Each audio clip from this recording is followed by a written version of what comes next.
રામચંદ્ર ભગવાન ઉમાપતિ મહાદેવ પવન સુત હનુમાન કી. બહેનો અને ધર્માભિલાષી સજ્જનો, મહર્ષિ વેદવ્યાસ વિરચિત શ્રીમદ ભાગવતના 10મ સ્કંધના કૃષ્ણ લીલામૃતની કથાનો પ્રસંગ ચાલી રહ્યો છે. ભગવાન કૃષ્ણની જે બાળ લીલાઓ છે એ બાળ લીલાઓને 3 ભાગમાં વિભક્ત કરવામાં આવી. એનો પહેલો ભાગ અસુરોનો સંહાર છે. અનેક પ્રકારના દુઃખ દેનારા મૃત્યુ કરવા આવેલા અસુરો, એ અસુરોનો સંહાર કરવો એ પહેલી લીલા છે. બીજી જે લીલાઓ છે એ લીલાઓ સાધના માટે છે, જેમાંથી કોઈ સાધક, યોગી કે ભક્ત, કોઈનો કોઈ સાધક છે, એ સાધકને જો આગળ વધવું હોય તો એને શું શું સાધનાઓ કરવી પડે, એ સાધનાના પ્રકરણને, જે પ્રકરણ યોગ સૂત્રમાં રચવામાં લખવામાં આવ્યું છે, એ જ પ્રકરણને અહીંયા પાત્રોના દ્વારા, રૂપકોના દ્વારા બતાવવાનો પ્રયત્ન થયો. અને જે ત્રીજી જે લીલાઓ છે એ ત્રીજી લીલાઓ માત્ર સાધનાત્મક નથી, અસુરાત્મક નથી, પણ સંદેહાસ્પદ છે. શબ્દ ઉપર ધ્યાન દેજો. સંશયાસ્પદ છે, સંદેહાસ્પદ છે, અને એ લીલાઓને ખાસ સમજવાની જરૂર છે. જો એ લીલાઓ સમજમાં ના આવી હોય તો હું તમને ખાતરીથી કહું છું, તમે કૃષ્ણને સમજી જ નહીં શકો. કાલે મેં એક વાત કહી હતી કે ધર્મના 3 ખાસ અંગો છે. એમાંનું એક કર્મકાંડ એટલે વિધિઓ, બીજું આચાર, અને ત્રીજું જે છે એ ત્રીજાનું નામ છે ફિલોસોફી અથવા દર્શન.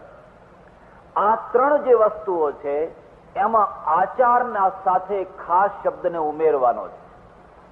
એટલે ધર્મને વ્યવહારમાં જોવો હોય તો વ્યવહારમાં જે પ્રતિબિંબિત થતો જે ધર્મ છે એને નૈતિકતા કહેવાય છે.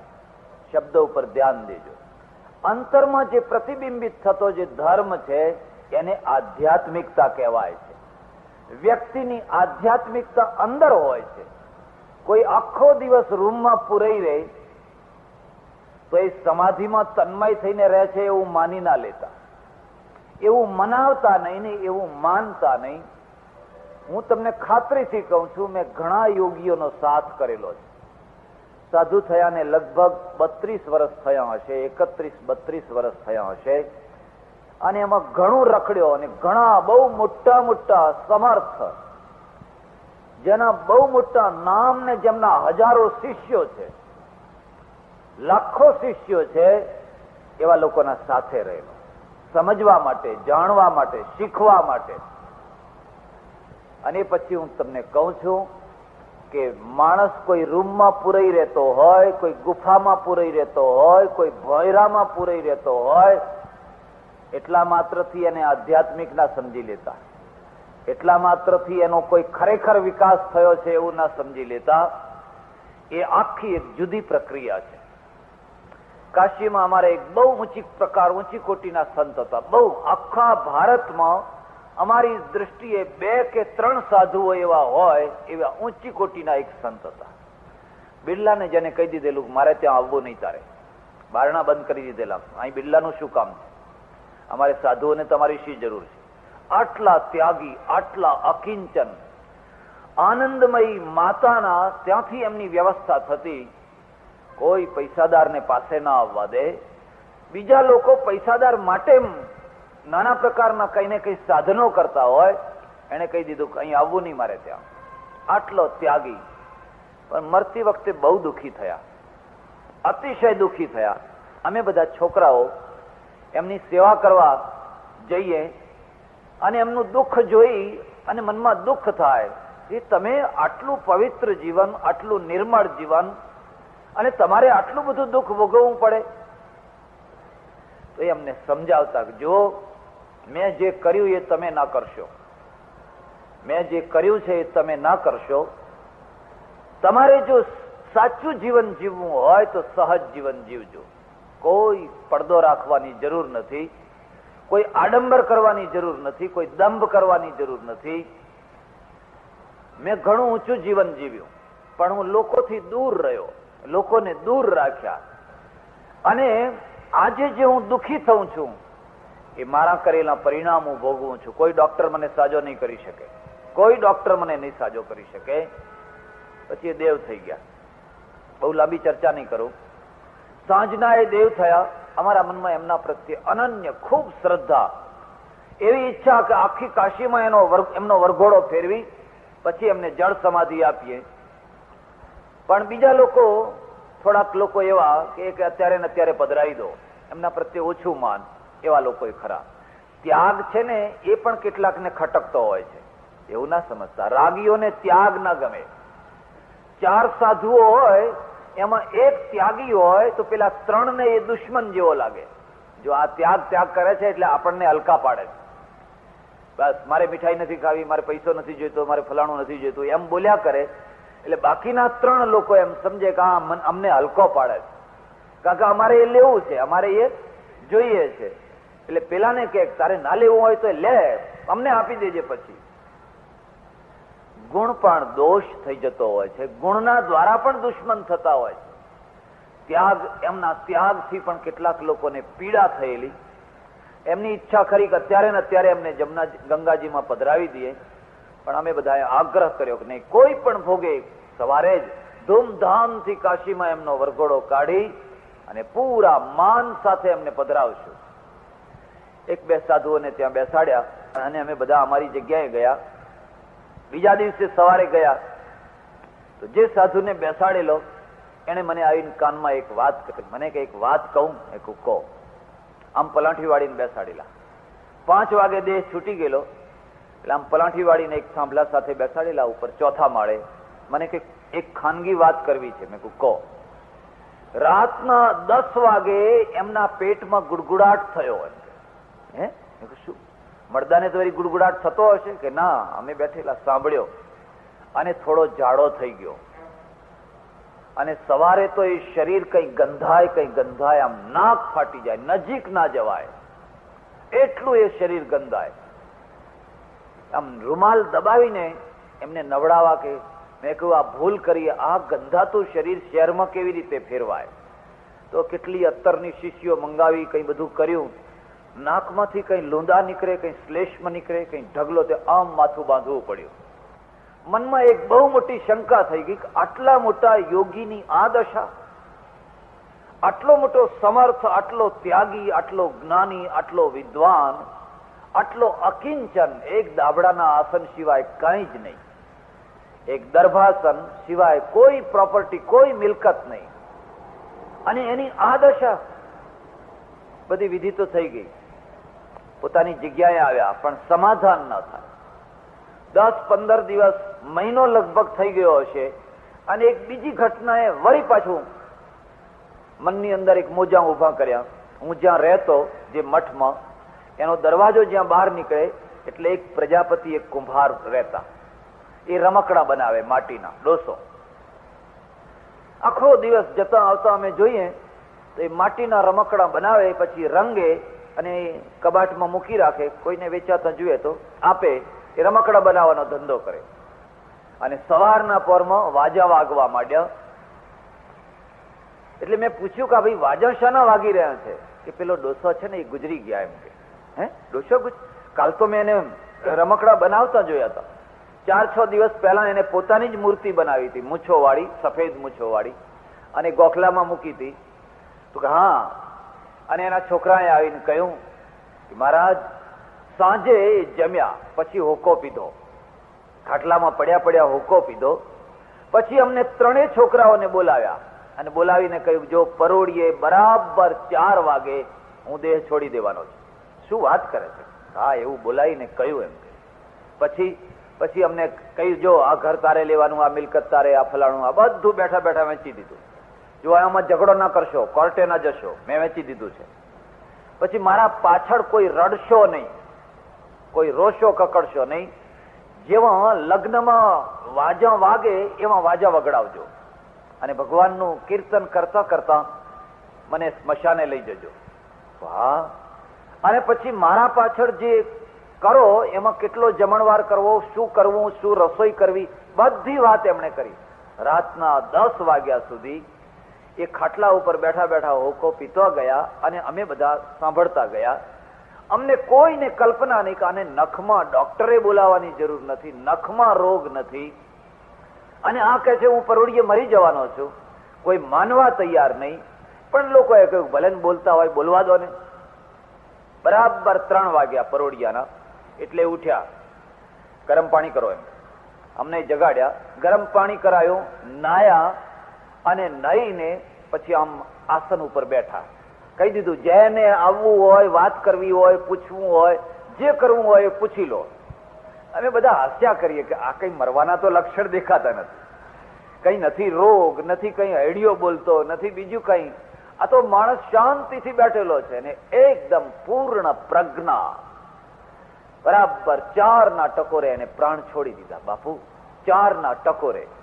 અને મારા માટે તો એક નવી મૂંઝવણ થઈ ગઈ. પેલો મહાયોગી છે એનું મૃત્યુ પેલી તરફનું છે, આ બિચારો પ્રજાપતિ છે, વાસણ ઘસનારો, અરે વાસણ પેલા પૂતળા બનાવનારો છે, એને નથી ગીતા વાંચી, એને નથી કોઈ યોગ સૂત્રના પાઠ ભણ્યા, નથી એને વેદાંતનું અધ્યયન કર્યું, કદાચ બહુ મંદિરે પણ નહીં જતો હોય, પણ એને એક પૂર્ણ યોગીને પણ દુર્લભ એવું એને મૃત્યુ, ઈચ્છા મૃત્યુ જેને કહેવાય, પહેલેથી જાહેરાત કરીને મૃત્યુ કર્યું.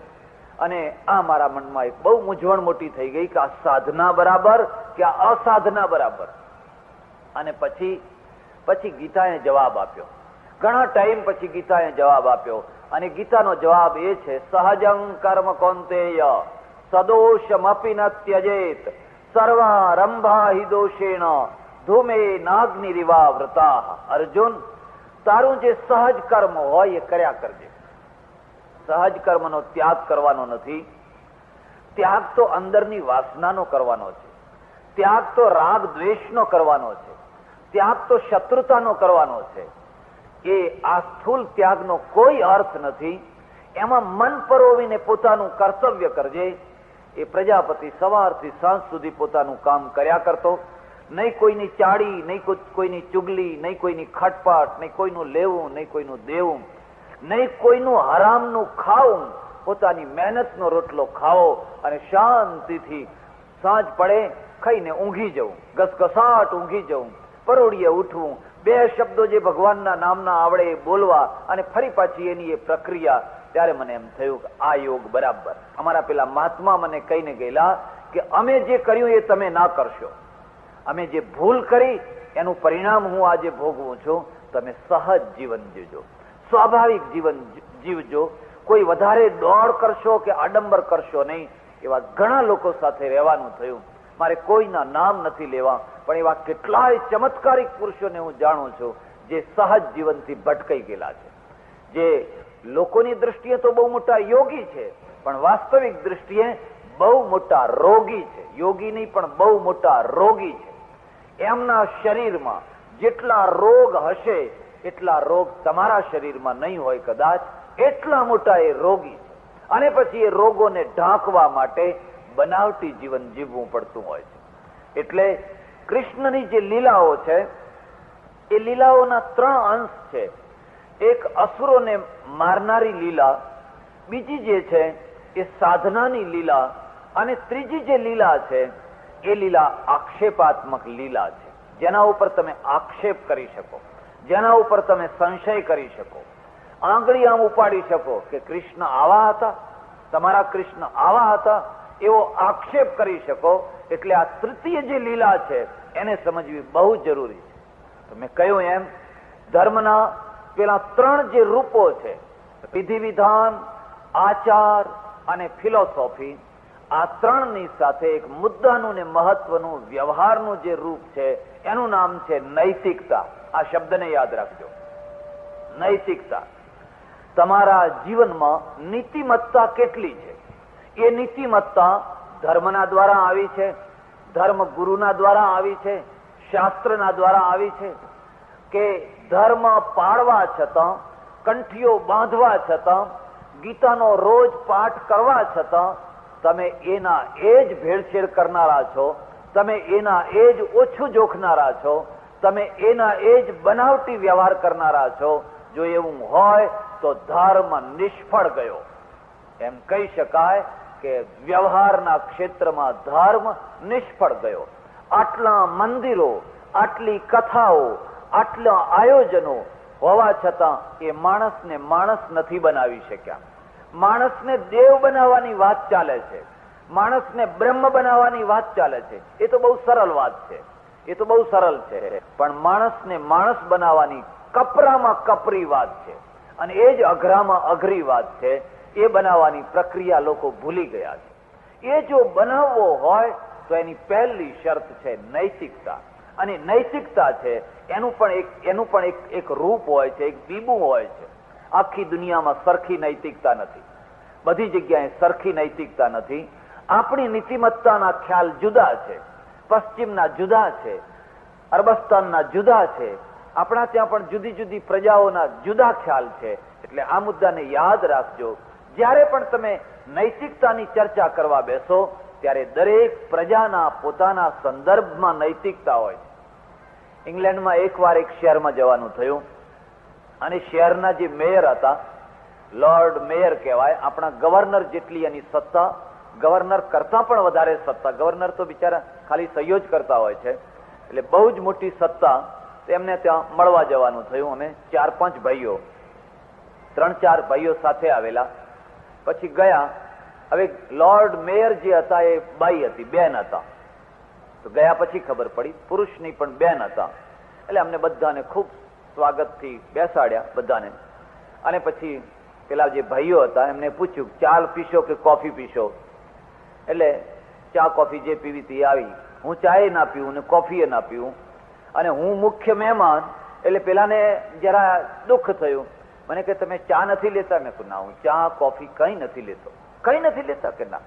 તો વાઈન મંગાવું? એમ કે જરા વિચાર કરો. બહુ સરળતાથી, બહુ જ સહજતાથી. એને એમ કે એના દેશમાં ઘણા, હવે એના દેશની એ નૈતિકતા છે, એક સહજ વાત છે. ત્યાં કોઈ આકાશ તૂટી નથી પડતું, કોઈ પાતાળ ફૂટી નથી પડતું, કોઈ રસાતળ નથી જતો માણસ. મને સહજ રીતે એને કહ્યું કે તો જો તમને ચા કોફી ના લેતા હો તો તમારા માટે એ ચીજ મંગાવું. તો મેં એને કહ્યું બેન, અમે તો એના માટે તો અમારા એટલો મોટો પ્રતિબંધ છે કે એક ટીપું જો શરીર ઉપર પડ્યું હોય તો એટલા શરીરને બાળી નાખવું જોઈએ. એની ગંધ આવી હોય તો એક દિવસનો ઉપવાસ કરવો જોઈએ. એવું અમારે ત્યાં અમે માનીએ, અમે સાધુઓ. કેમ? કે હા. ત્યારે તમે શું લેશો? મેં કહ્યું કઈ જ નહીં. અડધો કલાક સુધી ઘણી ચર્ચા કરી, ખૂબ ચર્ચા કરી. મને કહે તમારો ડ્રેસ બહુ ફાઇન છે. હવે ફાઇન લાગતો હોય કે ના લાગતો હોય, પણ એ એની સભ્યતા છે.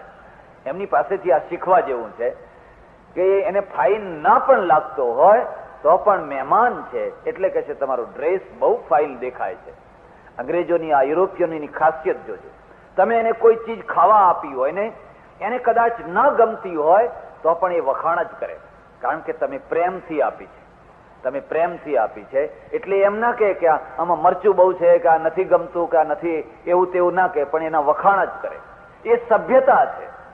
અને આપણે એમાંથી ખાંચા જ ખોડીએ કે તમે પેલું ગુલાબજાંબુ મોકલ્યું પણ બહુ કઠણ હતું, હવે બીજા દાડે મોકલીએ તો કઠણ કોણ? તમે હવે જો મોકલીએ તો કઠણ કોને? એટલે તો આ દેશની નૈતિકતાઓ, પ્રજાની નૈતિકતાઓ જુદી જુદી હોય છે. બધાની ચર્ચા મારે અહીં કરવાની નથી, પણ દરેક પ્રજાની પોતાની એક નૈતિકતા હોય છે, અને નૈતિકતાના જોરે એ પ્રજાનું મોરલ હોય છે, એ પ્રજા જીવતી હોય છે, એ પ્રજા તેજસ્વી હોય છે. જ્યારે એ બીજાની નકલ કરવા લાગે, જ્યારે એ બીજાનું અનુકરણ કરવા લાગે, ત્યારે એ નટ થઈ જાય, ત્યારે એની વાસ્તવિકતાને ખોઈ બેસે અને નૈતિકતાને ખોઈ બેસે. એટલે પ્રજા છે એ ગમે એવી હોય તો પણ એનો તેજને ખોઈ નાખે, એની તેજસ્વીતાને ખોઈ નાખે. એટલે ધર્મનો બીજો જે અર્થ થતો હોય એ થતો હોય, પણ વ્યવહારમાં એનો પ્રત્યક્ષ જે પ્રમાણ, પ્રત્યક્ષ જે ઉપયોગિતા છે એનું નામ છે નૈતિકતા. તમે જેનું કામ જે હોય એ કરો, બરાબર ડ્યુટી કરો. તમે ડોક્ટર હો તો 100 પૈસા લો, સામેથી પૂરેપૂરો ચાર્જ કરો, પણ સામે 100 પૈસાનું કામ આપો. હું બહુ એવું નથી કહેતો કે તમે સેવા કરજો, પૈસા ના લેજો, આમ કરજો. કોઈને એવું કહેવાની જરૂર નથી. મોટામાં મોટી સેવા એ છે કે તમે 100 પૈસા લઈ અને સામે 100 પૈસાનું કામ આપો. બસ તમે મોટી સેવા કરી. પણ તમે 100 પૈસા લો અને 50 પૈસાનું કામ ના આપો, ત્યારે પછી તમે ગમે એટલા કંઠા બાંધ્યા હોય અહીંયા, અને ગમે એવી સાંજે આરતીઓ ફેરવતા હોય, ગમે તો ગમે તે કરતા હો, પણ તમે ચોર છો, ચોર છો. પછી એક કારીગર હોય, મજૂર હોય, મેનેજર હોય કે સાધુ હોય કે કોઈ પણ હોય, સમાજ મને અન્ન આપે છે, સમાજ મને વસ્ત્ર આપે છે, સમાજ મારી આવશ્યકતાઓ પૂરી કરે છે, તો સમાજ પ્રત્યે મારી કંઈક જવાબદારીઓ છે. હું કઈ ઉપકાર નથી કરતો, હું કોઈ પરોપકાર નથી કરતો, પણ આખા સમાજે મારી જવાબદારી ઉપાડી લીધી છે, એટલે સમાજના પ્રત્યે મારી પણ કંઈક જવાબદારી છે. અને એ જવાબદારી જો હું શક્તિ હોવા છતાં ન અદા કરું તો હું ચોર છું. એટલે નૈતિકતા એક બહુ મોટામાં મોટું પાસું છે. જરા લીલા ઉપર આવજો. ભગવાન કૃષ્ણના જીવન ઉપર નૈતિકતાની દૃષ્ટિએ થોડા આક્ષેપો થઈ શકે એમ છે. તમને કોઈ મહાપુરુષ પ્રત્યે, એના સિદ્ધાંતો પ્રત્યે માન હોય કે ન હોય, પણ ઓછામાં ઓછું તમે એટલું તો કહી શકો કે નીતિમાન પુરુષ હતા. માનો કે તમે બુદ્ધને માનો કે ના માનો, બૌદ્ધ ધર્મને માનો કે ના માનો, પણ બુદ્ધના માટે એવું તો ન કહી શકાય કે બુદ્ધ છે એ અનૈતિક પુરુષ હતા, એવું તો ન કહી શકાય. રામના માટે એવું તો ન કહી શકાય, ગાંધીજી માટે એવું તો ન કહી શકાય. એવા ઘણા પુરુષોના દાખલાઓ આપી શકાય, જેમને તમે માનો યા ના માનો તમારી મરજીની વાત છે. પણ ઓછામાં ઓછું એટલું તો ખરું કે નીતિ ઉપર ચાલનારા, સત્ય ઉપર ચાલનારા હતા, એટલું તો કહી શકાય. પણ કૃષ્ણના ઉપર એક બહુ મોટો આક્ષેપ થાય છે, બહુ મોટો આક્ષેપ. અને આક્ષેપ કરાવનારા આપણે ને આપણે પાછા, બીજા કોઈ નહીં. બહારથી આવેલા બહારના માણસો, બીજા કોઈ નહીં. તમે સમજી ગયા હશો કે મારે કઈ લીલાનું રૂપ કહેવું છે. સવારનો ટાઈમ છે, પૂર્વ દિશામાં હજુ સૂર્ય ઉગું ઉગું થઈ રહ્યો છે, આકાશ લાલ ઘુમ છે. હમણાં થોડી જ વારમાં સૂર્યોદય થવાનો છે, અજવાળું થઈ ચૂક્યું છે.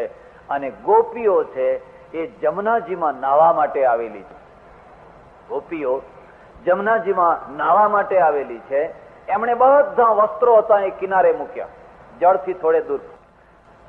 વસ્ત્રો બધા કિનારે મૂકેલા છે અને બધી નાહવા પડી છે, ક્રીડા કરે છે, કિલ્લોલ કરે છે.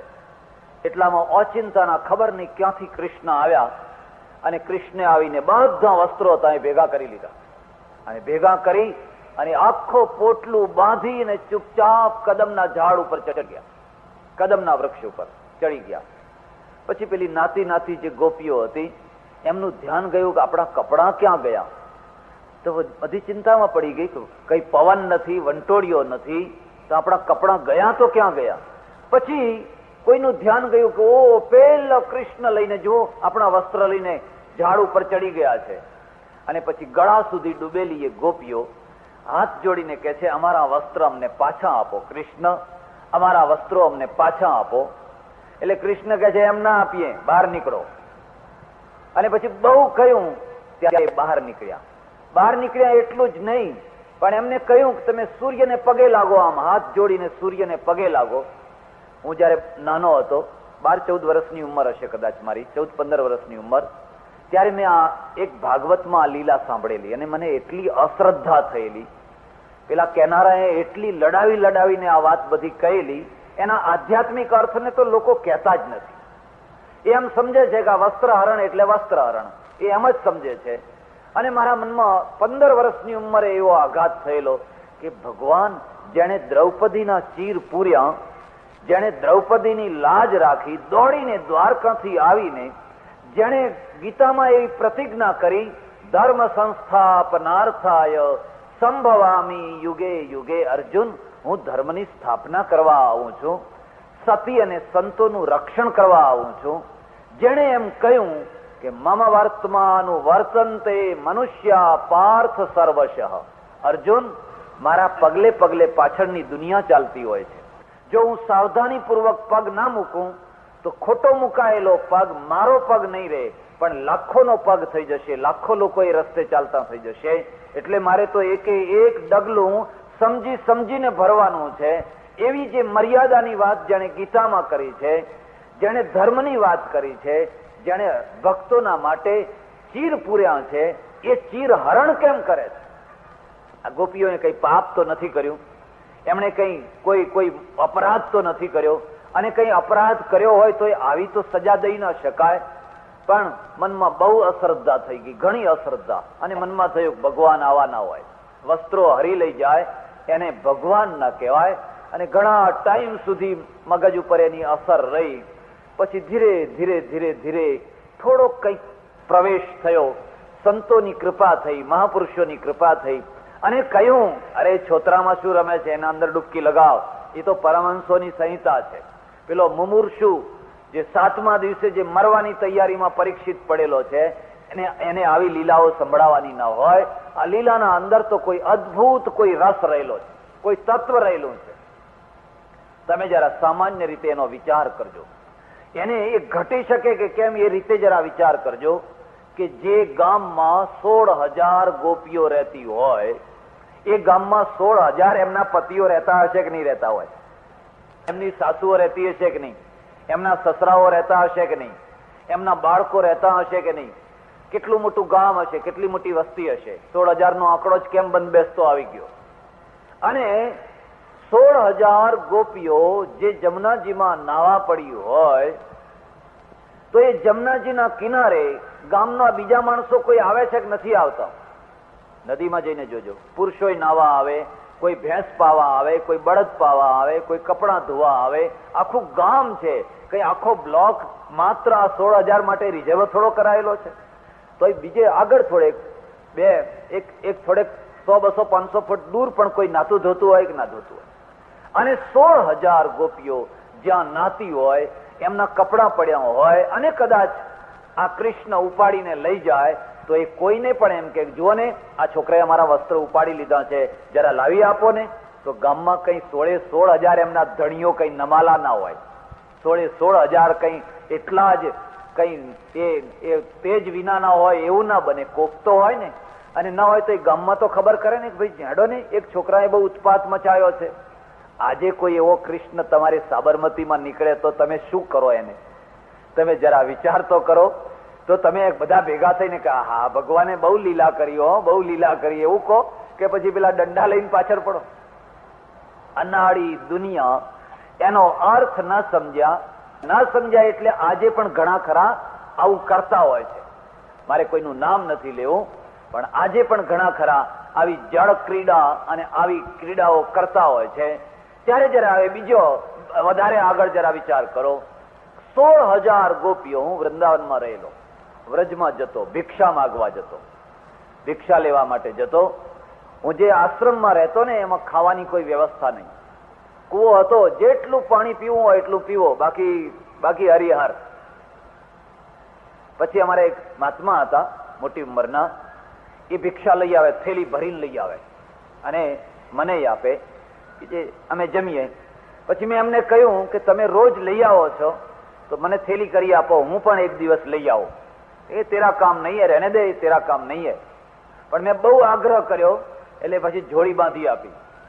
અને જોડી બાંધી આપી તો જોડી લઈને નીકળ્યો. ફર્યો, 2 રોટલી મળી, માંડ 2 રોટલી મળી. પાછો આવ્યો. મેં કહ્યું તમે તો આટલો થેલો ભરીને લઈ આવો છો, 4 માણસ ખાય એટલું, અને મને તો માંડ 2 રોટલી મળી. તો કહા ગયા થા? મને પૂછ્યું ક્યાં ગયો તો? મેં કહું કેમ આલીશાન પેલા બંગલાઓ બધા ડિસ્ટેમ્પરના કલર વાળા છે ને બધા, ત્યાં ગયો હતો. મને કે ઉધર ભિક્ષા નહીં મિલતી હૈ, ઉધર કભી નહીં જાના, ઉધર ભિક્ષા નહીં મિલતી હૈ. મેં કહું કેમ? એ તો સુખી માણસો બધા, ભગવાને એમને પૈસો, ટકો, અનાજ બધું આપેલું છે, એમને 2 રોટલી આપવામાં કઈ ભાર ના થાય કે નહીં, उधर भिक्षा नहीं मिलती है, उधर किसी को पानी नहीं मिलता है, किसी को रोटी नहीं मिलती है, उधर तो पैसा मिलता है, पैसा. તમે કહો પૈસો ના આપ્યો, રોટલી ના આપી તો કઈ નહીં, પણ તમે કહો છો પૈસા મિલતા है તો પૈસો તો આપવો જોઈએ ને. કે नहीं वो तुमको पैसा नहीं देने वाले, તો શીશામાં જેને ઉતારતા આવડે એને પૈસો આપે છે, બધાને પૈસા આપતા. એ દુનિયાને શીશામાં ઉતારે અને એમને જે શીશામાં ઉતારે એને એ પૈસા આપે છે. ત્યાં શક્તિઓ માટે, મોટા મોટા નામ માટે, મોટા પ્રદર્શન માટે એમને જે શીશામાં ઉતારીને આગળ કરે એમને એ હજારો રૂપિયા આપે છે. એમના ત્યાંથી કોઈને પાણી નથી મળતું, કોઈને રોટલી, કોઈ ભૂખ્યાને અનાજ નથી મળતું. મેં કહ્યું બિલકુલ સાચી વાત. જો ના 2 રોટલી માંડ મળી તો મને કે જો કાલ તારે ભિક્ષા લેવી હોય તો હું ઘર બતાવું ત્યાં જજે. પછી મધ્યમ વર્ગના સામાન્ય ઘર, પેલા નડિયા વાળા, કોઈના છાપરા જેવું, કોઈનું કઈ, ઇધર જાના, ઇધર પૈસા નહીં મિલતા હૈ, ઇધર રોટી મિલતી હૈ. અને બીજા દિવસે હું ત્યાં ગયો તો લોકોએ થેલી ભરી દીધી. પેલી નાની ઉંમર મારી જોઈ અને દરેકને આમ ભાવ થઈ જાય કે જો ને આટલો નાનો છોકરો સાધુ થઈ ગયો છે, એટલે ઘરમાંથી સારી સારી વસ્તુઓ લાવીને આપે. મેં કહું અહીં તો મને મારો થેલો ભરી દીધો. તો ઇધર જો હૈ ઇધર ભિક્ષા મિલતી હૈ, इधर लोग रहते हैं, उधर लोग नहीं रहते हैं. तो मैं को उधर कौन लोग रहते हैं? तो उधर ऊपर के लोग रहते हैं. કેટલો સાચો અનુભવ, કેટલો સાચો અનુભવ. પછી ઘણીવાર ગામડાઓમાં જઈએ, દૂર દૂરના ગામડાઓમાં જ્યાં ખેડૂતો હોય, એમના કોલું ચાલતા હોય, શેરડી પીલાતી હોય, બાજુમાં જ મોટા કડાયા ઉકળતા હોય રસના, અને ગોળ બનતો હોય. અને અમે 2, 3, 4 સાધુઓ કોઈ દિવસે ફરવા 8, 10 માઇલ, 12 માઇલ જઈએ. એટલે પેલો ખેડૂત છે ને એ દૂરથી બોલાવે, એ બાબા ઇધર આવો, ઇધર આવો, ઇધર આવો, દૂરથી બોલાવે. અને ખેડૂત એટલે ખેડૂતના બાપ જેટલું હૃદય કોઈનું નહીં. એના ખડામાં જઈને ઉભા રહો, એના ખેતરમાં જઈને ઉભા રહો, ખૂપડું ભરીને આપે, બોલાવે આમ. પછી લો થોડા ગુડ ખાઓ, થોડો ગોળ ખાઓ, એમ કે રસ પીવો. કોલુમાં તાજો રસ હોય, તાજો ગોળ બનતો હોય, અને બોલાવીને આ કમંડર ભરીને રસ પીવડાવે. પીવો બસ, ઓર થોડા પીવો, ઓર પીવો. એની પાસે હિસાબ નથી, એની પાસે ગણતરી નથી. પછી જઈએ ગામમાં ભિક્ષા લેવા માટે, તો ખેડૂતો બધા ખેતરોમાં હોય, એમની પત્નીઓ, એમની ગોપીઓ જેને કહીએ ને ભાગવતની દ્રષ્ટિએ, એ બધી ઘરમાં કઈ વાસણ ઘસતી હોય, કઈ કામ કરતી હોય. જઈને ઉભા રહીને નારાયણ હરિ એવું કરીએ એટલે એની વ્રજ ભાષામાં એ કે ઠાડો કાયો, એમ કે ઉભા શા માટે છે? તુકારેથી જાઓ, છીકો હે ઉસમે રખો હે, જો ચાહે તો લે લો. છીકામાં મૂક્યું છે, જે જુએ એ. છીકામાં જઈ પોતાની મેળે બેધરની રોટલી, આવો જાડો રોટલો હોય, અને એના ઘરમાં કઈ દાળ ભાત રોટલી શાક તો હોય નહીં. એ બેધરની રોટલી ને કોઈ શાક કે કોઈ અડદની જાડી દાળ હોય, એ તમારી મેળે લઈ લો. લઈને ચાલતા થાવ, પેટ ભરીને ખાઓ, રસ પીવો. અને એમ થાય કે ઓહો, આ લોકો આજે પણ ભલે એમના કપડા જાડા છે, એમની બીજી બધી વાતો ભલે જાડી છે, પણ એમનું મન નિર્મળ છે, એમનું મન શાંત અને નિર્મળ છે. તો ઘણો અનુભવ મેં તો કરેલો અને ફરેલો. ત્યારે જો એ અનુભવ પ્રમાણે જો આપણે કહી શકીએ તો એક સ્ત્રીને કપડું છે એ તો 15 વારનો તો ઘાઘરો હોય, પેલો પહેરે ને આમ ઘેરવાળો, તમારા જેવો નહીં, આમ ઘેરવાળો. આમ એ બધા કોઈ આમાં વેપારી બેઠેલો હોય તો એ 16,000 સાથે જરા આંકડો મેળવે તો એ વસ્ત્રનું વજન કેટલું થાય? અને એટલું વજન એક 7 વર્ષનો બાળક. આ લીલાઓ 11 વર્ષ સુધી છે. છેલ્લી લીલા કંસ મારવાની 11મા વર્ષે, બસ પછી કોઈ નહીં, બાળ લીલા પૂરી થઈ ગઈ. તો 7-8 વર્ષનો બાળક છે, એને આપણે વ્યવહારિક દ્રષ્ટિએ જોઈએ તો આટલા બધા કપડા ઉપાડીને પાછો ઝાડ ઉપર ચડી જાય. કોઈ ચેન કંપો લાયો હોય ને જાણે એવી રીતે, તો ઝાડ ઉપર ચડી જાય. શું એ તમને કોઈ વાસ્તવિક વાત લાગે છે? એ કોઈ વ્યવહારિક વાત લાગે છે? આવું બધું કરવાની જરૂર શું હતી? કૃષ્ણને આવું કરવાની જરૂર શું હતી? અને ચડી ગયા તો ચડી ગયા. પણ મેં જેમ કહ્યું એમ પછી કોઈ ગોપીઓ સિવાય કોઈ માણસ ફરકતું નથી, કોઈ નહીં. સૂર્ય ઉગ્યો છે એટલે તો હાથ જોડાવે છે, પણ ગામમાંથી જાણે કોઈ આવતું જ નથી, ગામમાં કોઈ રહેતું જ નથી. પછી બધાને વસ્ત્રો આપી દીધા. એ તો લીલા થઈ ગઈ પૂરી, થઈ ગઈ. પણ તમે મોટા મોટા મંદિરોમાં જઈને જોજો, મેં તો ઘણા મંદિરોમાં જોયા છે કે આ ચિત્ર તો મોટા દિવાલ ઉપર ચિતરાઈને મૂકેલું જ હોય. આ ચિત્ર, બીજું ચિત્ર મૂક્યું હોય કે ના મૂક્યું હોય, એ કૃષ્ણે મહાભારતમાં રાજસૂય યજ્ઞમાં લોકોના પતરાણા ઉપાડ્યા હતા. ચિત્ર મૂકવું હોય તો એ મૂકજો કે તમને પતરાણા ઉપાડવાની ઈચ્છા થાય. તમે અહીંથી કથામાંથી ઉઠો ત્યારે આ તમારા પાથરણા ઉપાડવાની ઈચ્છા થાય કે લાવો કોઈએ પાથર્યા છે તો હવે આપણે ઉપાડતા તો જઈએ. એ કૃષ્ણે પતરાણા ઉપાડ્યા, એ કૃષ્ણે પગ ધોયા, બધાના પગ ધોયા, કહ્યું કે હું પગ ધોવાનું કામ કરીશ. એ આદર્શ ચિત્ર તો તમે મૂક્યું નહીં, પણ પેલા વસ્ત્રહરણનું ચિત્ર મૂક્યું મંદિરમાં, કદાચ એવી પ્રેરણા માટે કે ભગવાને આવા વસ્ત્રહરણ કર્યા તો તમે કરજો, એવી પ્રેરણા માટે. તો શા માટે મૂક્યું છે એ ચિત્રનો? એકવાર મને એર ઇન્ડિયાની ટિકિટ ઉપર એ જ છાપવાળી ટિકિટ મળી, એનું ઉપરનું કવર ને એમાં વસ્ત્રહરણ છાપેલા. મેં કહ્યું વાહ વાહ, આખી દુનિયામાં ડંકો વગાડી દેવો જોઈએ કે અમારા ભગવાન કેવા છે કે વસ્ત્રહરણ કરે એનું નામ. તો હવે પેલા પરદેશીઓને ગળે આ વાત ઉતારવી કેવી રીતે? એ એમ પૂછે કે દુનિયાના કોઈ ભગવાને આવું નથી કર્યું, તો તમારા ભગવાને આવું કેમ કર્યું છે? એટલે અનુયાયીને સમજાવવું તો બહુ સરળ છે કે ભગવાને લીલા કરી, ભગવાને લીલા કરી, લીલા કરી, એટલે બરાબર છે. પણ પેલો અનુયાયી નથી, એ તો પરદેશનો માણસ છે, એના ગળે આ કેવી રીતે વાત ઉતારવી? પણ લોકોને કશું સૂઝતું નથી, કઈ ખ્યાલ નથી આવતો, એના પાછળનો ભાવ નથી સમજતા. ત્યારે આવો આપણે એના આધ્યાત્મિક પક્ષ તરફ આપણે જરા વિચાર કરીએ. પહેલામાં પહેલો વિચાર એ કરવાનો છે કે 16,000 નો આંકડો કેમ બંધ બેસતો આવ્યો? 2-5 ઓછી નહીં, 2-5 વધારે નહીં, પણ બિલકુલ 16,000 ગોપીઓ, એ આંકડો કેમ બંધ બેસતો આવ્યો?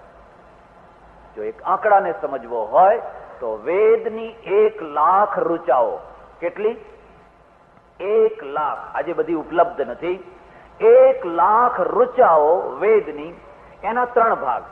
80,000 ઋચાઓ એ કર્મકાંડની યજ્ઞ, યાગ, હવન, હોમ, આ તે બધું, લગ્ન, મૃત્યુ, એ બધા જે કર્મકાંડો એને બતાવનારી જે ઋચાઓ, એની સંખ્યા છે 80,000.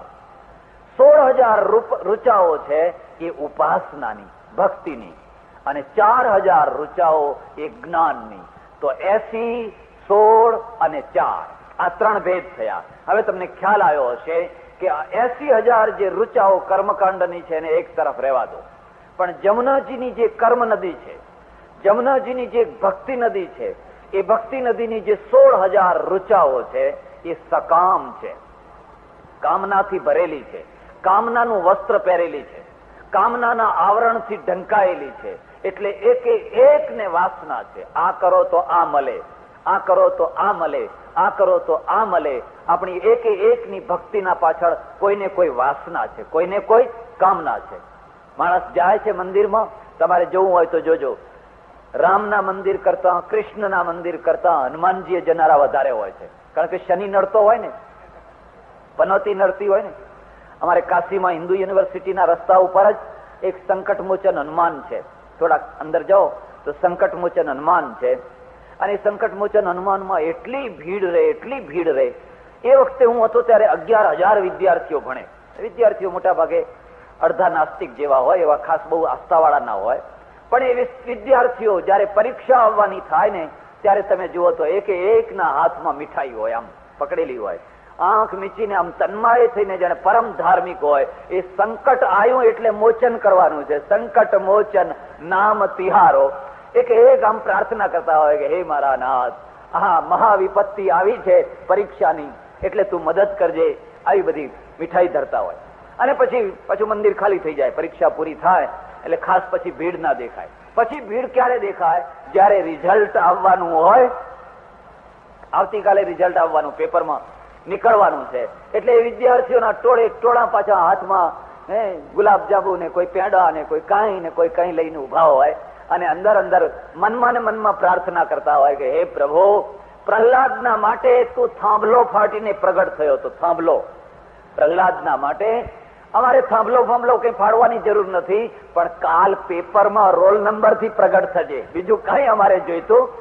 આ નાથ, આ પેડા લાવ્યો છું, પણ કાલ જે પેપર નીકળે એમાં મારો નંબર જરૂર નીકળવો જોઈએ. આ કઈ ભક્તિ છે? આનું નામ છે સકામ, વાસના, વસ્ત્રવાળી. એક હનુમાનજીના મંદિરમાં તો જોયું તો એક ભક્ત તો કઈ રડે, એવો રડે, પ્રભુ ગમે એમ કરો, આટલી વાર, ફરી કોઈ વાર નહીં કહું, પણ આટલી વાર તો તમારે કામ કરવું જ પડશે. આ 5 કરોડની જે લોટરી છે ને એમાં મારો નંબર લગાડી દો મારા નાથ. એ પ્રભુ બીજું કાંઈ માંગતો નથી. એમાં જે પહેલું ઇનામ છે ને એ 5 કરોડની લોટરી વાળું, એમાં મારો નંબર લગાવી દો. અને પ્રભુ હું તમને 1.25 કિલો તેલ અને સિંદૂર ચડાવીશ. 1.25 કિલો તેલ અને એમાં સિંદૂર ભેળવીને તમારા ઉપર ચડાવીશ. એટલે પેલા હનુમાનજી હતા ને એમને બોલવાની ઈચ્છા થઈ કે હે મારા ભક્ત, વર્ષના ઉંમરના હોવા જોઈએ અને શરીર જરા જાડું અને ઉપર ચડવાથી આમ હાફી ગયેલા, આમ ધમણની માફક એમનું શરીર થયા કરે. બેઠી દડીના ભાઈ, કાળી ટોપી પહેરેલી, કાળો કોટ પહેરેલો, એટલે નક્કી કોઈ વેપારી લાઈનનો માણસ હશે એવું મારા મનમાં અનુમાન થયું. તે હું તો આમ દર્શન કરીને એક તરફ બેઠેલો અને પેલા ભાઈ થોડીક વાર શ્વાસ લઈ અને જરા શ્વાસ ધીમો થયો તે નારિયેળ લઈ આવેલા, ચોટી વાળું. ચોટી હોય ને એ ચોટી વાળું નારિયેળ હતું. એ પેલા દીવા ઉપર ધરીને ચોટી બાળી અને આમ હાથ આકાશમાં ઊંચો કરીને ખખડાયું પછી અને કે હે મારી માડી, મારા મનની ઈચ્છા પૂરી કરજે માં, એમ કરીને ધડામ દઈને નારિયેળ ફોડ્યું. ગબ્બર કેમ ચડ્યા છે? એટલા માટે કે એમના મનની ઈચ્છા પૂરી કરવા માટે. પોતે જાતે પૂરી કરી શક્યા નથી. હવે આ માળીનો આશરો લઈને માળી ઈચ્છા પૂરી કરે એટલે મને પણ થોડોક રસ જાગ્યો. થોડીક વાર થયું એટલે હું એમની પાસે ગયો, બેઠા, વાતચીત કરી. મેં કહ્યું તમારી કોઈ ખાસ ઈચ્છા અધૂરી રહી ગઈ હોય એવું લાગે છે. હવે હું કઈ જ્યોતિષી તો હતો નહીં, પણ આ માળી પૂરી કરજે એટલે આપણને ખબર જ પડે ને. મને કે બાપજી તમે તો ઘટઘટની જાણો છો. એટલે મેં આમ માથું હલાવ્યું. મેં કહું બોલો તમારી શું ઈચ્છા અધૂરી રહી ગઈ છે? કે બાપજી બહુ ઈચ્છા અધૂરી રહી ગઈ છે. આ 55 વર્ષ થયા પણ હજુ સુધી પેલું હરિઓમ થયું નથી. એમ સમજ્યા? લગ્ન થયા નથી. એટલે મેં કોઈ એમ કોને કહા? એટલા માટે આ એ મારી માળી, મારી ઈચ્છા પૂરી. આ ભક્તિ છે. માણસને કેટલી ભક્તિ, પણ એ ભક્તિના ઉપર વાસનાના વસ્ત્ર છે. વાસનાના વસ્ત્ર છે. ભક્તિ જયારે વસ્ત્ર વિનાની થઈ જાય, વાસના વિનાની થઈ જાય. નરસિંહ મહેતાને ભગવાને પૂછ્યું, બોલ માગ, છેલ્લી વાર નું માગી લે, ચાલ. 56 વાર દર્શન દીધા એમ કે છે લોકો. આ છેલ્લી વાર નરસિંહ હવે ફરી આવવાનો નથી, માગી લે, જે જોઈતું હોય એ માગી લે. કે ના ના ભગવાન, તમારે વળી તમારા આગળ માગવાનું શું હોય? કે નહીં, માગ, કઈક માગ. અને ખબર છે નરસિંહે શું માગ્યું? છેલ્લી વારમાં એ નાગર બચ્ચાએ કહ્યું, પ્રભુ જો મારા ઉપર પ્રસન્ન થયા હોવ તો મારું નખોદ જજો. શું વાત કરે છે? આવું તો કોઈ માગ્યું જ નથી. હા, મારું નખોદ જજો. એમનું નખોદ ગયું. અને નખોદ ગયું છતાં એ અમર થઈ ગયા. કોણ કોણ નખોદ કાઢવા કોણ તૈયાર છે? બધાને વંશ રાખવો છે, બધાને ઈંડોળા ખાટ જોઈએ છે, બધાને પ્લોટ જોઈએ છે, બધાને ફ્લેટ જોઈએ છે. અને એમાં કઈ દોષ નથી, કશોય દોષ નથી. પણ એટલું યાદ રાખજો કે ત્યાં સુધી એ જમુના છે, એ જમુના કર્મ નદી છે, એ સકામ ઉપાસનાની નદી છે. મારું નખોદ જજો પ્રભુ, મારે કોઈ વંશ નથી રાખવો. અને સવારના પોરમાં તમે રેડિયો ઉપર ભજન સાંભળશો કે ભણે નરસૈયો ભોગી રે, ભણે નરસૈયો. એ નરસૈયો અમર થઈ ગયો કારણ કે એને પોતાની જાતે નખોદ કાઢ્યું. કબીર હતા, કબીર. અને કબીરે એમના સત્સંગીઓને કહ્યું કે જાત્રા કરવા જવાનો છું, જેને આવવું હોય આવજો. હે કા તમારા સાથે? કા પેલા મહાત્માના સાથે જાત્રા કરવાની ક્યાંથી? એમ કે બધા કેટલાય લોકો, બધા બિસ્તરા, પોટલા, ભાથા, ટિફિન, ડબ્બા બધું બાંધી બાંધીને બીજા દિવસે સવારના પોરમાં હાજર થઈ ગયા. ઘણા માણસો આવેલા. કબીરે કહ્યું, ભાઈ આવ્યા કે? હા. પણ એમ નહીં લઈ જાઉં, જાઓ પાછા જાઓ, ઘરને આગ લગાડી ના આવો, ઘર બાળી ના આવો. આ તો બાવા થયા ને, અમને બાવા કરવા છે, જીવન જાત્રા કરાવે છે, ઘર બાળીને તીરથ કરાવે છે. એટલે બધા પણ બાળીએ નહીં તો કે ના, જે ઘર બાળીને નહીં આવે એને હું યાત્રા નહીં કરાવું. જાઓ પાછા જાઓ ને ઘર બાળી આવો. એટલે બધાએ વિચાર કર્યો કે આ ચસકી ગયું છે અને બધા પાછા જતા રહ્યા. કોઈ ફરી આવ્યું અને કબીરા ખડા બજાર में लिए लखोटी हाथ, जो जाले घर आपना સો ચલે હમારે સાથ. જે પોતાનું ઘર બાળે એ અમારા સાથે આવે. પ્રતાપે ઘર બાળ્યું, અમર થઈ ગયો. જેને જેને બાળ્યું, મીરાબાઈએ બાળ્યું, અમર થઈ ગયો. એટલે પેલા બધા પાછા ગયા ઘર સાચવવા માટે. અને તરત જ બીજો દોહરો લખી દીધો, ઘર જાલે ઘર ઉબરે, ઘર રાખે ઘર જાય. જેને ઘર બાળ્યા એના ઘર અમર થઈ ગયા, પણ જેને ઘર સાચવ્યા એના ઘર નખોદ ગયા, એના ઘરની આજે નામ નિશાની નથી. પેલા ભામાશાહે ઘર બાળ્યું હતું. રાણા પ્રતાપ હતાશ ને નિરાશ થઈને, પૈસો નહીં પાસે, લશ્કર રાખવું, એને પગાર કેવી રીતે આપવો, આટલી મોટી સલ્તનત સાથે બાથ ભેળવી એ કોઈ રમત વાત છે? ચડતા ને કોણ નથી પૂછતું. આજે તમારે ત્યાં ચૂંટણીના રિઝલ્ટ આવ્યા એટલે હવે જે કોંગ્રેસ આઈમાં નહીં હોય ને એ બધા કહેવાના કે અમે તો તમારામાં જ હતા, અમે તો તમારા જ છીએ, એ બધા હવે કહેવાના છે. પણ આદર્શ એટલે આદર્શ, પડતી હોય કે ગમે તે હોય. અને રાણા પ્રતાપને થયું કે હવે મારે હારી જવું પડશે, કારણ કે પૈસો એ ફૂટી કોડી પાસે નથી. એ વખતે એક મારવાડનો એક વાણિયા તો બધા ઘણાય હતા, કરોડાધિપતિઓ હતા, પણ એક જ હતો, યાદ રાખજો, 3 માણસો છે ને એ પાગલ હોય છે. 3 માણસો, ભક્ત, વીર, દાતા ને પ્રેમી. આ 4 માણસો પાગલ હોય છે, એટલે એમનો ઇતિહાસ હોય છે, એટલે અમર થતા હોય છે. અને પેલા ગણતરી કરે ને બધા, એ ગણિત ગણે એ અમર ના થઈ શકે. એને ભામાશાહે કહ્યું, પ્રતાપ ઉભારો, ઉભારો, ઉભારો. અને પ્રતાપ હારેલો, થાકેલો, નિરાશ થયેલો પ્રતાપ ઉભો રહ્યો. કેમ ભાઈ, કોણ છે તમે? હું ભામાશાહ. કેમ, શું છે? મારી તમામ મિલકત તમને અર્પણ. તમે માથું આપો, હું પૈસા આપીશ. મને માથું આપતા નથી આવડતું, પણ પૈસા આપતા આવડે છે. તમારી તલવાર ને મારી લક્ષ્મી બેયનો યોગ થશે, એમાંથી ધર્મનું રક્ષણ થશે. ઇતિહાસ સાક્ષી છે. ભામાશાહ અમર થઈ ગયો, ઘર બાળ્યું એટલે અમર થઈ ગયો. અને ભામાશાહ જેવા તો બીજા કેટલાય હતા, ગાદી નીચે બધું દબાઈને જમીનમાં દાટીને બેઠેલા. આજ એમનું નામ નિશાન નથી, એમના છોકરાઓને ખબર નથી. ઘર રાખે ઘર જાલે, ઘર ઉબરે, ઘર રાખે ઘર જાય. જેને ઘર વાલા કર્યા એના ઘર ઉજ્જડ થઈ ગયા. અને જેને પોતાના મેળે પોતાના ઘરને બાળ્યું એટલે આગ લગાડવાનો અર્થ ના સમજતા, બધા જઈને લગાડતા નહીં. રાત્રે બંબાવાળાને બોલાવવો પડે, જો કે મને ખાતરી છે કે એકે લગાડવાના નથી. હું ગમે એમ બોલું ને, પણ લગાડવાનો અર્થ છે એના પ્રત્યેની વાસના છૂટી જવી, એના પ્રત્યેનો મોહ છૂટી જવાનો, એના પ્રત્યેની આસક્તિ છૂટી જવાની. તો આ 16,000 જે ભક્તિની જે રૂચાઓ છે, એ રૂચાઓ પહેલા એક વસ્તુ માગે, ભગવાન અમને આ આપો, અમને કપડા આપો, અમને છોકરા આપો, અમને નોકરી આપો, અમને ધંધો આપો. એક વસ્તુ. ત્યાં સુધી એ વસ્ત્ર પહેરેલા હતા. હવે વસ્ત્ર કૃષ્ણે હરણ કરી લીધા, વાસના રૂપી વસ્ત્રોનું હરણ કરી લીધું. એટલે 16,000 રૂચાઓ. ગોપી શબ્દનો અર્થ રૂચા થાય છે. કાલે મેં તમને કહ્યું હતું કે ગો શબ્દના 16 અર્થો છે, અને એનો એક અર્થ થાય છે ગો એટલે બ્રહ્મ વિદ્યા, એનું જે પાલન કરે એટલે ગોપ. ગો એટલે ગાય અને ગો એટલે બ્રહ્મ વિદ્યા. એનું જે પાલન કરે, રક્ષણ કરે, એનું નામ ગોપ, ગોપી, રૂચા. એ રૂચાઓ હવે બિલકુલ એકદમ અનાસક્ત થઈ ગઈ. એવી અનાસક્ત થઈ ગઈ કે જળમાં જેમ કમળ તરતું હોય એવી રીતે થઈ ગઈ. એટલે વસ્ત્ર હરણની લીલાનો અર્થ કોઈ વાસ્તવિક લીલા નથી, પણ વાસનાની લીલાનો હરણનો અર્થ છે. આટલી વાત જરૂર ધ્યાનમાં રાખ. અને પછી તો એક બીજી લીલા શરૂ થઈ. શરદ પૂર્ણિમાની રાત્રિ છે, આસો સુદ પૂનમ, શરદ પૂર્ણિમાની રાત્રિ છે. વૃંદાવનમાં ભગવાન જઈ અને પગ ઉપર પગ આમ આડો મૂકી કોઈ ઝાડના ટેકાની ના આધારે ઉભા રહ્યા. સામે જમનાજી કલકલ કલકલ કલકલ કલ કરતી વહી રહી છે. ચારે તરફ હરિયાળી, એકદમ વનરાજી, અને એટલું બધું વાતાવરણ સુંદર છે. વાતાવરણની અસર થતી હોય છે. માણસ બાગમાં કેમ જાય છે ફરવા, બગીચામાં બેસવાની કેમ ઈચ્છા થાય છે, ગટર પાસે બેસવાની ઈચ્છા કેમ નથી થતી? કે લાવો ભાઈ સરસ ગટર છે, લાવો જરા 5 મિનિટ બેસીએ. કોઈને નાક દબાવીને લોકો ભાગે છે.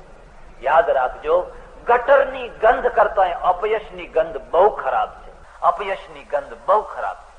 ગટર તો આપણી જ બનાવેલી છે, મારી ને તમારી જ બનાવેલી છે, બીજા કોઈ નથી મોકલી. પેલા અહીં ગટર નથી, પણ મેં જ બનાવી, તમે જ બનાવી છે. પણ અપયશ છે ને, એ અપયશની દુર્ગંધ તો ગટર કરતા ખરાબ છે. શિષ્ય હતો, અને શિષ્ય એક બહુ સમર્થ ગુરુની પાસે જ્ઞાન લેવા માટે ગયો. કહ્યું, ગુરુજી જ્ઞાન આપો. તો ગુરુએ કહ્યું, જેને તેને જ્ઞાન નથી આપતો. હું તો પેલા પાત્ર જોઉં છું, પ્રશ્નો પૂછું છું, મારું સમાધાન થાય તો હું ચેલો બનાવું છું.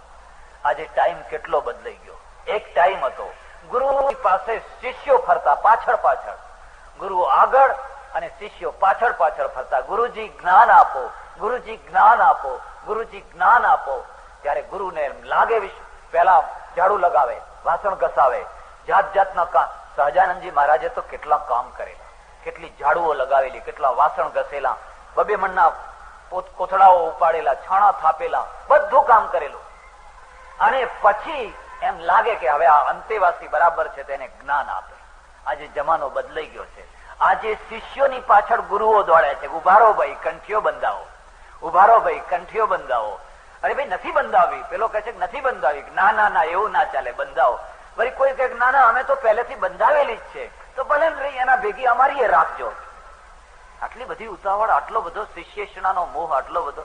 અરે એ કહે છે કે અમે પહેલા બીજી જગ્યાએ બંધાવી ચુક્યા છે, એમાં કઈ વાંધો નહીં, એના ભેગી અમારી રાખજો. અહીંયા ગુરુ ગુરુ નથી, શિષ્ય શિષ્ય નથી. અહીંયા તો એક ઘેટા છે અને બીજો ગોવાળ છે, બસ. એમાં બીજો કોઈ અર્થ નથી. એટલે પેલો શિષ્ય છે ને, એ શિષ્યને કહ્યું હું તો પ્રશ્ન પૂછીશ, પ્રશ્ન, અને મારું સમાધાન થાય તો હું તને જ્ઞાન આપું. એટલે શિષ્યએ કહ્યું જો પ્રશ્નોના જવાબ આવડતા હોત તો અમે તમારા પાસે આવત શું કામ, પણ છતાંય તમારી ઈચ્છા છે તો પ્રશ્ન પૂછો. અને ગુરુએ પ્રશ્ન, પહેલો પ્રશ્ન પૂછ્યો, બોલ બેટા, આ દુનિયામાં સૌથી ભારેમાં ભારે વસ્તુ કઈ છે? ભારેમાં ભારે તો કા ભારેમાં ભારે તો પૃથ્વી છે. તો ખોટું, ચાલ, તારો જવાબ બરાબર નથી. ચાલ બીજો પ્રશ્ન પૂછું છું, આ દુનિયામાં સૌથી વધારેમાં વધારે બાળનારી વસ્તુ કઈ છે? બાળનારી વસ્તુ કઈ છે? બાળનારી તો કે આગ, તેજાબ. ખોટો જવાબ છે, તારો જવાબ બરાબર નથી. ચાલ ત્રીજો પૂછું છું, આ દુનિયામાં ઝીણામાં ઝીણી પાતળામાં પાતળી વસ્તુ કઈ છે? કે પાણી. પાણી પાતળું છે, ખોટો જવાબ છે. ચાલ છેલ્લો પ્રશ્ન પૂછી દઉં છું, કાળામાં કાળી વસ્તુ કઈ છે? કોલસો, કાજળ. ખોટો જવાબ છે. તો ગુરુજી તમે જ જવાબ આપો. અને ગુરુએ કહ્યું જો બેટા, પૃથ્વી ભારે નથી, ભારે તો પાપ છે. પાપથી વધારે કોઈ ભારે વસ્તુ નથી. પથરા તરે પણ પાપ ન તરે બેટા. રામ નામે પથરા તરે, પથ્થરે તરે પણ પાપ ન તરે. પાપના વજન જેવું બીજું કોઈ વજન નથી. પહેલા શક્તિશાળી માણસ બને, સમર્થ બને, પછી પાપ કરે, પણ એ પાપનો ઘડો ભરાય ભરાય ભરાય ભરાય ભરાય, પણ જયારે એ ભરાય ત્યારે ફૂટે ફૂટે ને ફૂટે, ડૂબે ડૂબે ને. તો ભારેમાં ભારે કોઈ વસ્તુ હોય તો એ પાપ છે. ગુરુજી બહુ સાચી વાત કરી. બોલ, ત્યારે મેં તને કહ્યું હતું ને કે સૌથી વધારેમાં વધારે બાળનારી વસ્તુ કઈ છે? આગ નહીં, તેજાબ નહીં, ક્રોધ. ક્રોધ અગન સે તેજ હૈ. ક્રોધ માણસને, પેલો આગ છે એને તો કોઈ મલમ લગાવે તો રૂજ આવી જાય, કદાચ એનો ડાઘ નીકળી જાય, પણ ક્રોધના બાળેલા માણસો જિંદગી ભારે ડાઘને નથી છોડી શકતા. આખી જિંદગી એ ડાઘ એમને એમ રહી જતા હોય. પાણીથી પાતળું જ્ઞાન છે બેટા, જ્ઞાન. પાણી પાતળું ખરું, પણ જ્ઞાનથી વધારે સૂક્ષ્મ કઈ જ નથી. અને તું કાજળ કે છે ને, મેસ કોયલો કે છે ને, કલંક કાજલ સે કારી, પણ કલંક જે છે એ તો મેસ કરતા કાળું છે. કાજળ તો કેટલીક વાર શોભા બની જાય, છોકરાને અહીં નહીં ટપકું કરે આંખમાં આજે તો ઉલટું રૂપ વધી જાય, પણ કાજળ કરતા કોઈ કાળામાં કાળી ચીજ હોય તો એ કલંક છે. હું તમને ખાસ વાત કહું છું, કોઈને કલંક ના લગાડશો, મહાપાપ છે. કોઈને કલંક ના લગાડશો. આકાશ સામે જુઓ, ચંદ્રમાં કલંક છે. આટલો પૂર્ણિમાનો ચમકતો ચંદ્ર હોય તો એ ચંદ્રમાં એ ડાઘ છે. તો તમારામાં ને મારામાં કે કોઈનામાં નાનો મોટો ડાઘ ન હોય એવું બને જ નહીં. ઘણા લોકોને આ ટેવ હોય છે, 7 પેઢી સુધીની વાતો કરે, એને આમ હતું ને આમ હતું ને આમ હતું ને આમ હતું ને, એવી 7 પેઢી સુધીની. પણ એને ખબર નથી કે એક દિવસ તને એવું કલંક લાગશે, આખી દુનિયાના કલંકની ચર્ચા કરનારા, તને એક દિવસ એવું કલંક લાગશે કે ઘરની બહાર પગ નહીં મૂકી શકે. પ્રદેશમાં એક જગ્યાએ પ્રવચનો 1 મહિના સુધી ચાલે. સામે જ એક શેઠ રહે, એટલે 1 ફરલાંગ દૂર. પહેલા બહુ કાર્ય કરતા, મંદિરની ઘણી સેવા કરે, સાધુ સંતોની ઘણી સેવા કરે, ઘણો સજ્જન માણસ, ઘણો ભલો માણસ. છેલ્લા દિવસે એને મને કેવડાયું કોઈના સાથે, બાપજીને કહો કે મને મારા ઘરમાં આવીને મને દર્શન દઈ જાય.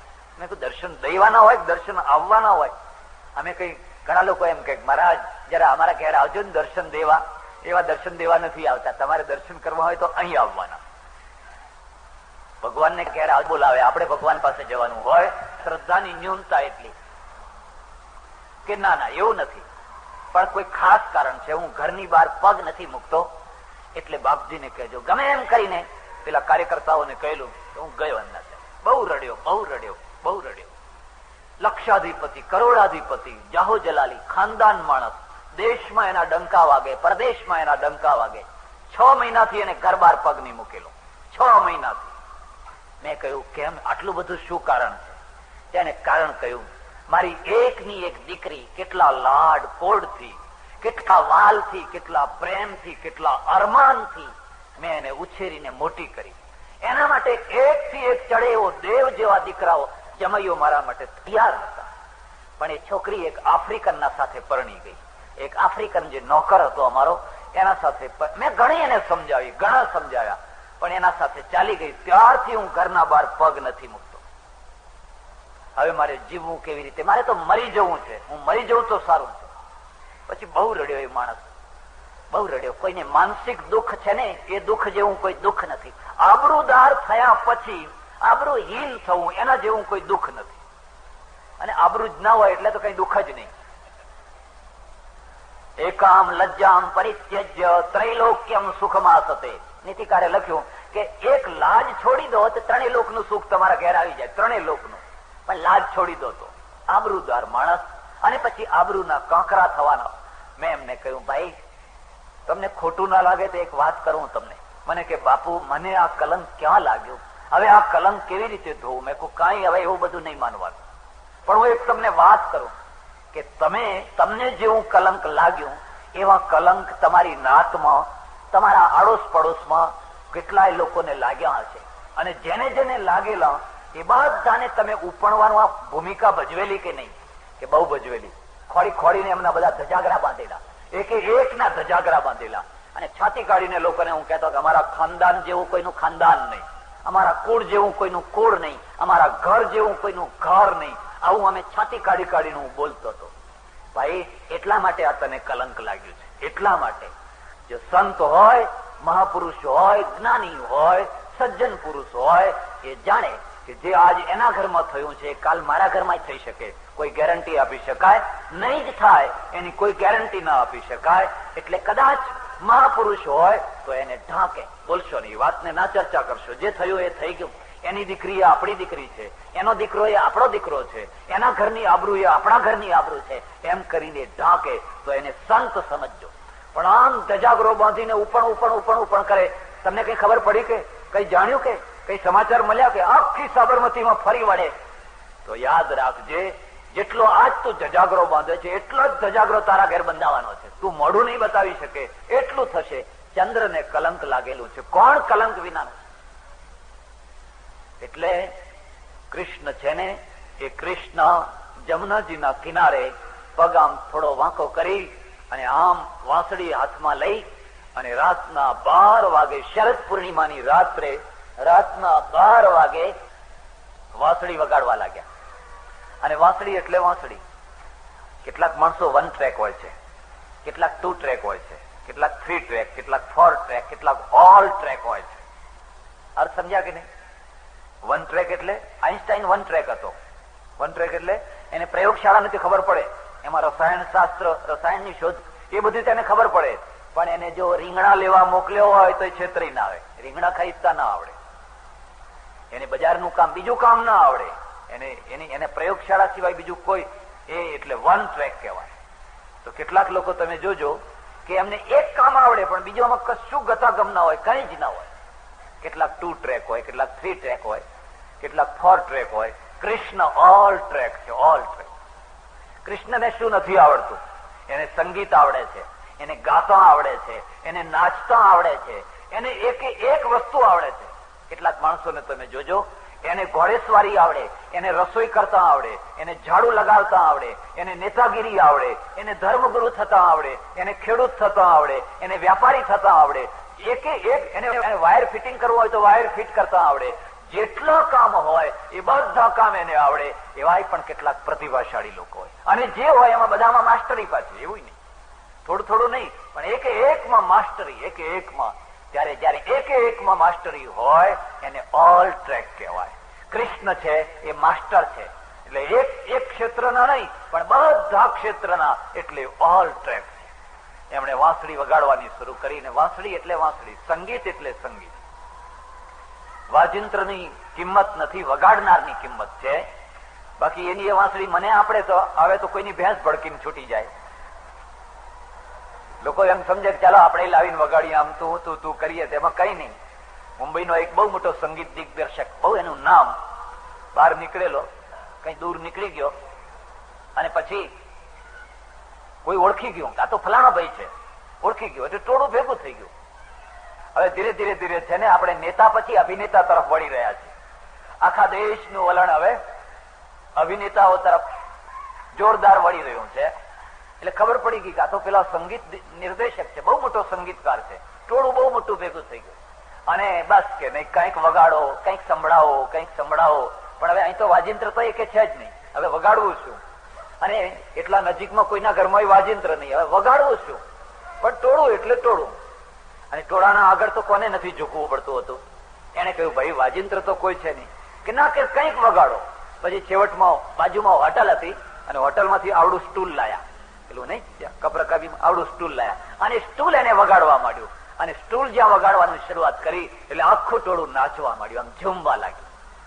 તમે ઘેર જઈને વગાડજો ને સ્ટૂલ, ખબર પડશે. વગાડનારની મહિમા છે. કૃષ્ણના હાથમાં વાંસળી આવી, અને વાંસળીથી એમણે જે તાન છેડી, જે સૂર છેડ્યા, તે સૂર છે દૂર દૂર સુધી નીકળ્યા, દૂર દૂર સુધી. અને સુતેલી જે ગોપીઓ હતી એ ઝપકીને જાગી, ઝપકીને જાગી. કોઈએ છોકરા મૂક્યા, કોઈએ પતિ મૂક્યા, કોઈએ સાસુઓ મૂકી, કોઈએ ગાયો મૂકી, કોઈએ ઘર મૂક્યા, કોઈને કપડાનું ભાન નથી. અને કૃષ્ણ કૃષ્ણ કૃષ્ણ કરતી બધી દોડવા લાગી.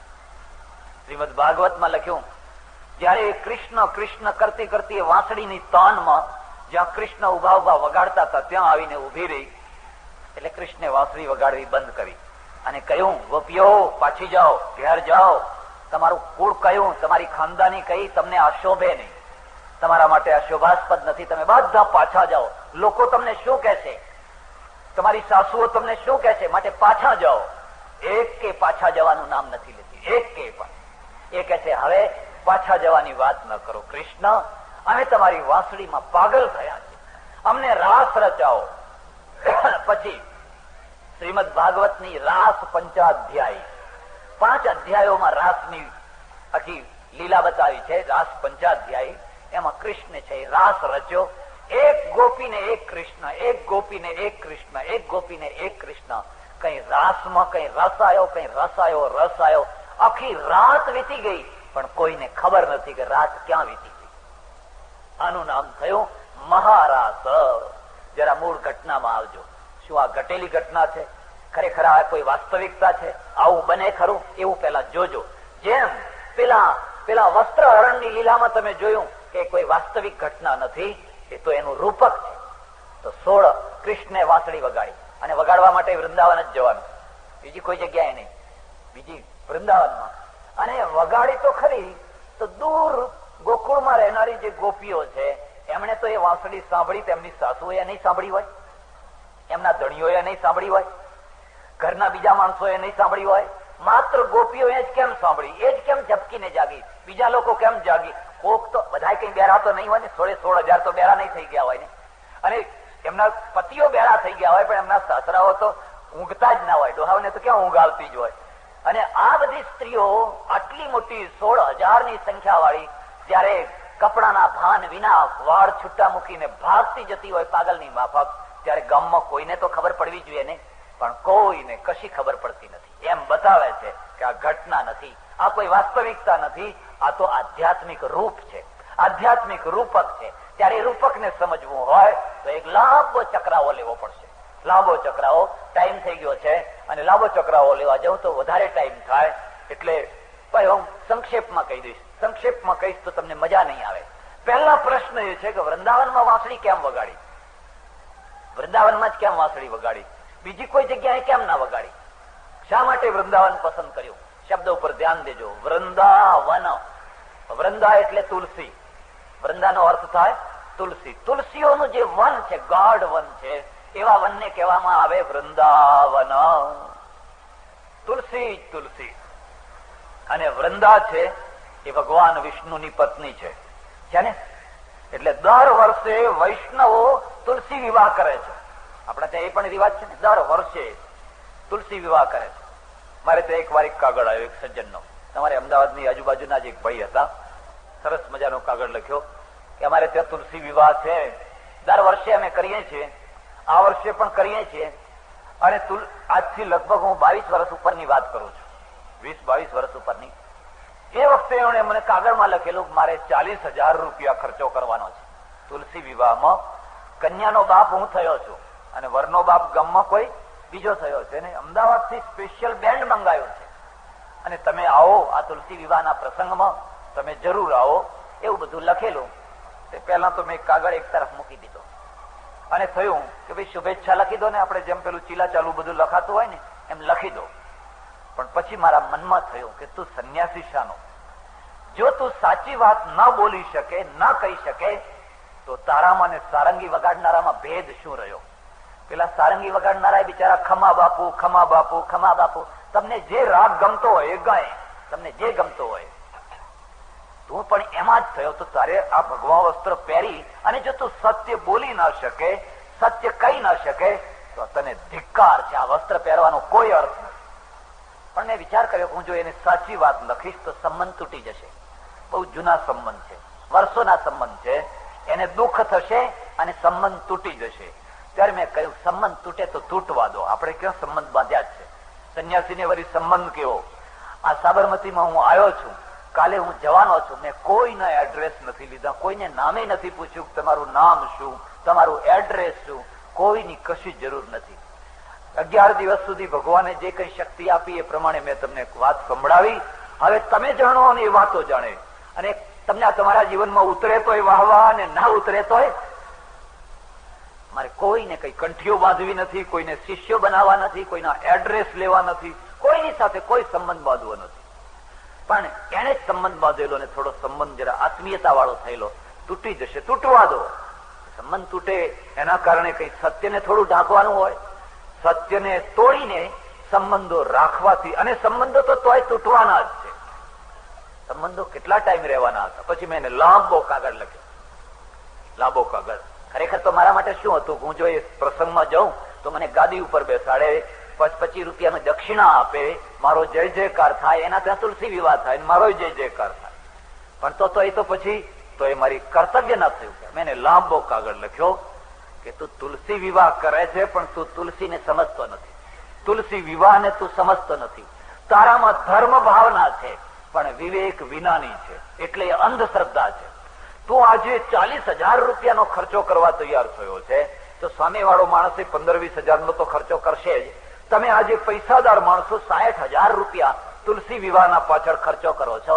મને ત્યારે ગમ્યું હોત કે તમે બધાએ ભેગા થઈ અને આજુબાજુની ગરીબ કન્યાઓને પરણાવી હોત ને એમાં આ 60,000 વાપર્યા હોત, તો મારા આત્માને શાંતિ થઈ હોત કે તમે સાચા અર્થમાં તુલસી વિવાહ કર્યો. તમારી બાજુમાં કોઈ કન્યા 20 વર્ષની થઈ હશે, 22 વર્ષની, 25 વર્ષની, 30 વર્ષની, એનું ઠેકાણું નહીં પડતું હોય, એના બાપની પાસે પૈસા નથી, એ તો દેવાદાર માણસ છે. ત્યાં તમે પૈસો નહીં આપવાના, પૈસો નહીં આપે, ઉલટું એટલું જ નહીં, પણ કોઈ જગ્યાએ કઈક બેન બેસતો હશે તો ત્યાં જઈને ફાચર મારી આવવાના. જો કરતા નહીં હોય તો ભિખારીની દીકરી છે, ત્યાં જઈને તમે ઊંધું કરી આવવાના, તોડી આવવાના. અને હવે અહીં 40,000 ખર્ચવા માટે તૈયાર થયા છે. તો ભગવાન કોઈ વનસ્પતિના છોડને પરણતા નથી. જેમ માણસ માણસને પરણે, એમ પરમેશ્વર કોઈ વનસ્પતિના છોડને પરણે નહીં. તમે એનો અર્થ જ નથી સમજ્યા. અને પરણ્યા હોય તો એક વાર, કઈ દર વર્ષે પરણવાનું હોય?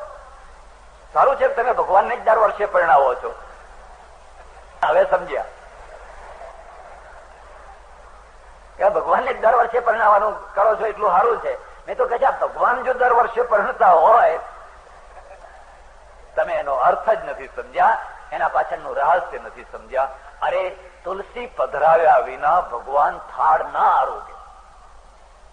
તુલસી પધરાવવી જ પડે, આપણો રિવાજ છે. પણ તુલસી પેલા શબરીએ જયારે બોર ખવડાવ્યા ત્યારે તુલસી પધરાવી હતી. જયારે વિદુરાણીએ કેળાના છોતરા ખવડાવવા માંડ્યા હતા ત્યારે તુલસી પધરાવી હતી. સખુભાઈએ કે કઈ બાઈએ કર્માબાઈએ ખીચડો ખવડાવ્યો હતો ત્યારે તુલસી પધરાવી હતી. સુદામાએ જયારે તાંદડા ખવડાવ્યા હતા ત્યારે એમાં તુલસી પધરાવી હતી.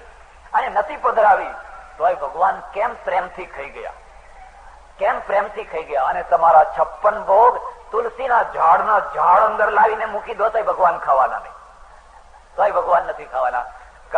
કારણ કે બધો શો છે, શો પ્રદર્શન છે, દર્શન નથી. પણ એકવાર એવા એક મંદિરમાં જવાનું થયેલું જ્યાં 56 ભોગ ધરાવેલા, બહુ મોટા ભોગ ધરાવેલા. અને મંદિરના મહારાજ મારા મિત્ર હતા, ઓળખીતા હતા. એ મને કહેલું જરા અન્નકૂટના દર્શન કરવા આવજો. મેં કહું ભલે. પછી તો બહાર ઉભો રહીને આમ દર્શન કરતો હતો તો કઈ મીઠાઈઓ મીઠાઈઓ મીઠાઈઓ બધું જાત જાતની બધી વસ્તુઓ, આમ એકદમ આપણને નવાઈ લાગે એટલી બધી વસ્તુઓ. પછી તો હાથ પકડીને અંદર ખેંચી લઈ ગયા, આવો અંદર આવીને જુઓ. અંદર જઈને જોયું તો મોહનથાળ કે એવા કઈક ચકતા છે ને 8-10 કિલો જેટલા હશે, એક મોટા થાળમાં આમ દિવાલ જેવા ઉભા કરેલા. પણ એ પડી ના જાય એટલે પાછળ ઈંટો મૂકેલી ભગવાન તરફ. પેલી થપ્પી પાછી પડી ના જાય ને એટલે ટેકા માટે એ ભગવાનની સાઈડમાં ઈંટો ગોઠવેલી. અને પેલા માણસો બહાર ઉભા ઉભા જુએ એટલે એમને ચકતા દેખાય, ઈંટો દેખાય. એટલે મને મશ્કરી કરવાની, મિત્ર હતા ને એટલે મેં કહ્યું આ નાના નાના ચકતા તો મોહનથાળ ના હોય એવું લાગે છે, પણ આ પેલા મોટા મોટા ચકતા છે એ શાના ચકતા છે? એટલે મને કે તમે શું મશ્કરી કરો છો? મેં કહ્યું નહીં આ તો થાળ ને, થાળમાં તો ચકતા જ મુખ્ય હોય ને. ના ના એ તો એમ કે પડી ના જાય એટલે. અરે નહીં, મેં કહ્યું ભગવાનના માટે ઈંટો છે, આ તો લોકો માટે મોહનથાળ છે. ભગવાનના માટે તો ઈંટો છે. નહીં આ તો એમ કે 56 ભોગ અન્નકૂટ છે. મેં કહું રવા દો, મને બધી ખબર છે. આમાંથી એક ટુકડો કોઈ ગરીબના મોઢે જવાનો નથી. આના પડીકા બંધા છે 11 વાળાના, 21 વાળાના, 51 વાળાના, 101 વાળાના. જેવું મોઢું એવો ચાંદલો, જેવું એ બધું જોઈ અને એવા પડીકા વાળા છે માળો. પણ ગરીબના મોઢે તો જશે નહીં, ને કદાચ જશે તો આમાં જે પાછળનો જે પેલો ભૂકો જે રહ્યો હોય ને, એવું બધું જે રહ્યું હોય ને, લો એમ કે વેચી દો બધું પ્રસાદ ભગવાનનો. ભાઈ એવું ના કરીએ તો આ મંદિરો ના ચાલે. આ તો મંદિરો ચલાવવા હોય તો આવું બધું કરવું પડે. મેં કહ્યું તાળા લગાવો. જો આવી જ રીતે મંદિરો ચલાવવા હોય એના કરતા બહેતર છે કે એને તાળા લાગી જાય. જો ગોરખ ધંધા જ કરવાના હોય, જો ત્યાં વ્યાપારમાં ધર્મ ભલે જતો હોય કઈ વાંધો નથી, વ્યાપારમાં તો ધર્મ જવો જ જોઈએ, પણ ધર્મમાં વેપાર ના આવવો જોઈએ. પણ આપણે ત્યાં ઉલટું થયું છે, ધર્મમાં વેપાર ગયો નથી અને વ્યાપારમાં ધર્મ ગયો નથી, અને ધર્મના ક્ષેત્રમાં પૂરેપૂરો વેપાર આવીને બેસી ગયો છે. હવે તમને ધર્મ દેખાશે તો ક્યાં દેખાશે? એટલે તુલસીનો અર્થ થાય છે ભક્તિ. યાદ રાખજો, વૃંદાનો અર્થ થાય છે ભક્તિ. ભક્તિનું પ્રતીક છે પેલી તુલસી. પેલી તુલસી છે ને એ તો એનું પ્રતીક છે, વાસ્તવિક નહીં. એ તો તમારા અંદરમાં બેઠેલી છે. એટલે પેલા સુદામાએ તુલસી ના પધરાવી હોવા છતાંય તુલસી પધરાવી હતી, કારણ કે ભક્તિ પધરાવી હતી ભાવના. મીરાબાઈએ તુલસી પધરાવી હતી અને વિદુરાણીએ તુલસી પધરાવી હતી, કારણ કે ભક્તિનું નામ છે વૃંદા. એ ભક્તિ રૂપી વૃંદા ભગવાનના સાથે પરણાવો ત્યારે એનું નામ થાય તુલસી વિવાહ. એ ભક્તિ રૂપી વૃંદા જયારે સંસાર સાથે પરણાવો ત્યારે એનું નામ થાય માયાવી જીવન. એટલે એની એ ભક્તિ હવે પતિ સાથે, પત્ની સાથે, છોકરા સાથે એમની ભક્તિ કરે છે, એમની ગુલામી કરે છે. જે કોઈ હાજરા હજુ, જે કોઈ લાવી આપો, જે કોઈ બધું. એટલે ત્યાં સુધી એ ભક્તિ નથી. ઈશ્કે મજાજી, ઈશ્કે હકીકી, જેને દેવી પ્રેમ અને માયાવી પ્રેમ આ બેયનો ભેદ બતાવવા માટે. એટલે એવી જે ભક્તિ એકદમ તુલસી તુલસી. બાવળ બધા નીકળી ગયા, કાંટા વાળા બાવળ બહુ ઉગ્યા હતા પેલા. જોજો મારા ને તમારા હૃદયમાં કેટલા બાવળ ઉગ્યા છે. હવે જેને બાવળ ઉગ્યા હોય એને કાંટા ના વાગે તો બીજું વાગે શું? રાત્રે ઊંઘો તોય કાંટા વાગે અને જાગો તોય કાંટા વાગે.